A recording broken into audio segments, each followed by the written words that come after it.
Bienvenue. Aujourd'hui, on explore ensemble des stratégies, disons, avancées pour réussir son entretien d'embauche. On s'appuie sur une présentation de Patrick du 8 mai 2025. L'idée, c'est vraiment de décortiquer les techniques clés pour y aller plus sereinement et avec plus d'impact. Absolument. Et la préparation, c'est vraiment le nerf de la guerre. Les chiffres donnés sont assez parlants, hein. 80% des recruteurs disent que c'est déterminant, Ah oui, quand même. mais 65% des candidats, ils la négligent un peu. Une bonne prépa, ça peut carrément doubler les chances. Et cette présentation, elle s'articule autour de 3 piliers assez modernes: l'IA, les principes d'influence éthique, on insiste là-dessus, et puis la structure des réponses. Commençons par l'IA, si vous voulez bien. C'est vrai que c'est intriguant. Comment est-ce qu'elle peut vraiment augmenter la préparation? C'est quoi le truc en plus? Alors l'IA ici, elle fonctionne un peu comme un coach. Un coach perso, objectif. Elle permet des simulations d'entretien qui sont vraiment adaptées au poste. Elle analyse le verbal, le ton, l'éthique de langage, ce genre de choses. Les fameux Voilà. Et même le non-verbal, ce qui est assez bluffant, c'est sa capacité à repérer, comment dire, des micro-hésitations, des petits signaux de stress qu'on ne voit pas soi-même. La source cite des outils comme Vanilla HR, qui analyse même la congruence entre les mots et les micro-expressions du visage. Impressionnant. L'avantage principal, c'est le feedback. Précis, répétable autant de fois qu'on veut. Ça aide à voir des points faibles qui resteraient invisibles sinon. Et elle peut même aider justement à formuler ses expériences en utilisant des méthodes comme STAR. On y reviendra. Très intéressant ce côté coach objectif. Au-delà de la performance brute, la présentation parle d'influence. Comment on utilise ça sans que ça fasse manipulation? C'est une excellente question. C'est un point essentiel. L'approche s'inspire, oui, de Cialdini, mais l'accent est vraiment mis sur l'authenticité. Il ne s'agit pas de manipuler, mais de présenter ses vrais atouts de la manière la plus, disons, persuasive possible. D'accord. Par exemple, la réciprocité. On peut partager une petite analyse pertinente qu'on a préparée avant sur un défi de l'entreprise. Ça montre l'engagement. Ou l'autorité. Mentionner une certification clé, mais bon, sans en faire des tonnes. Subtilement. Exactement. Souligner une compétence rare, ça joue sur la rareté. Montrer qu'on est vraiment en phase avec la culture de l'entreprise, ça active le levier d'unité. La recommandation, c'est d'en choisir 2 ou 3 qui nous correspondent vraiment. Et de préparer des exemples concrets à intégrer naturellement, hein, pas de façon forcée.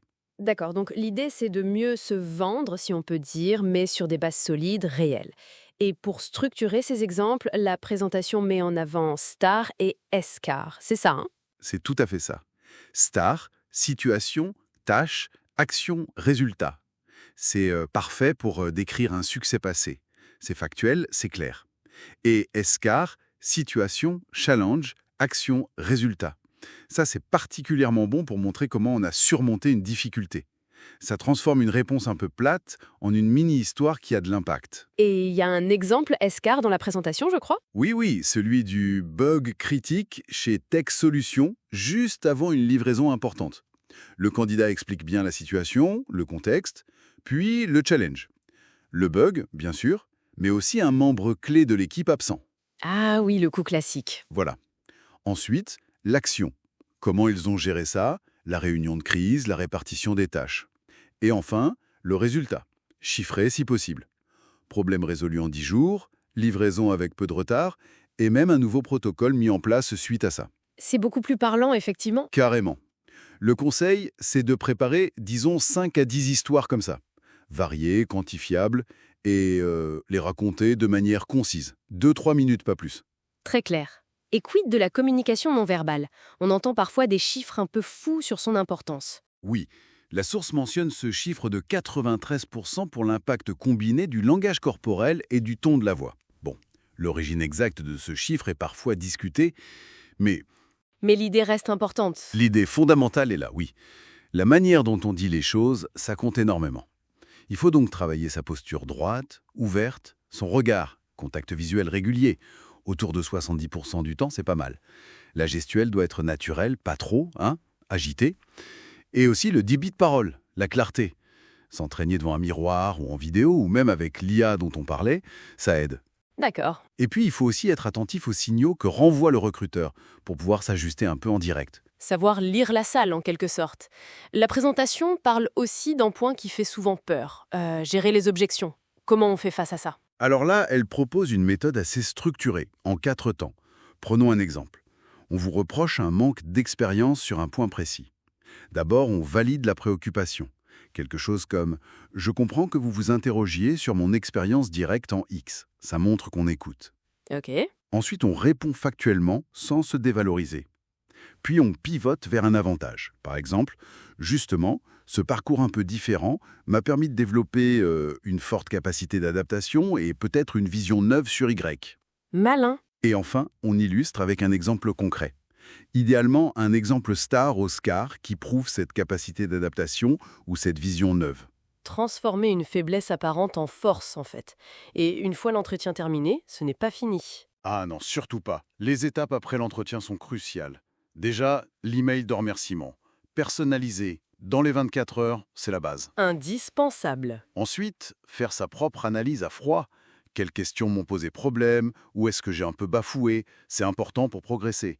Et enfin, un suivi, mais stratégique, si on n'a pas de nouvelles dans les délais qui étaient annoncés. Faut pas hésiter, mais faut le faire bien. La source propose même un plan de préparation qui commence bien en amont, genre J-30, avec l'analyse de ses réalisations pour trouver les meilleures histoires. Bon, alors, si on essaye de résumer un peu tout ça, la clé d'une préparation réussie aujourd'hui, c'est un mélange de plusieurs choses. Exploiter l'IA pour l'objectivité, Oui, maîtriser l'influence, mais de manière éthique. tout à fait. Bien structurer ses réponses avec STAR ou SCR, soigner sa communication verbale et non verbale, et anticiper les objections. La citation de Richard Bolles, que reprend la source, 95% de préparation et 5% d'inspiration, elle semble assez juste finalement. Complètement. Et ça m'amène à une dernière réflexion, peut-être pour aller plus loin. Au-delà de prouver ce qu'on a fait, comment est-ce que ces techniques pourraient nous aider à communiquer de façon crédible notre potentiel futur, notre capacité à apprendre, à nous adapter aux défis de demain, y compris ceux que l'entreprise elle-même n'a peut-être pas encore totalement identifiés? C'est une question intéressante à creuser, je trouve.